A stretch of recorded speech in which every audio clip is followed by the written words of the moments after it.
ঢাকার পর কলকাতাতেও স্মরণীয় অভিষেক হলো ইদিকা পালের। ২০২২ সালে হিমেল আশরাফের প্রিয়তম সিনেমা দিয়ে বড় পর্দায় অভিষেক হয় পশ্চিমবঙ্গের এই অভিনেত্রী। শাকিব খানের সঙ্গে তার পর্দার জুটি সুপারহিট।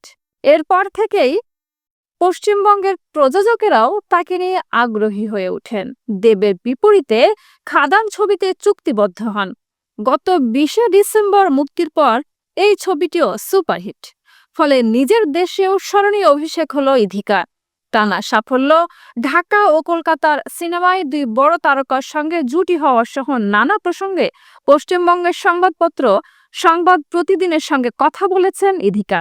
বড়দিন উপলক্ষে মুক্তির পর বক্স অফিসে রীতিমতো ঝড় তুলেছে খাদান। ছবিটি দিয়েই দীর্ঘদিন পর পুরোপুরি বাণিজ্যিক ধারা সিনেমায় দেখা গেল দেবকে। সিনেমার অন্যতম প্রযোজকও তিনি।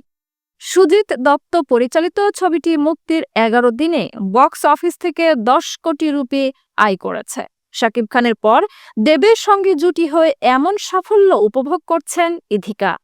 সংবাদ প্রতিদিনকে তিনি বলেন, ছবি মুক্তির আগে কিশোরী গানটি মুক্তি পায়। এরপর থেকে দর্শকদের ব্যাপক সাড়ায় অভিভূত।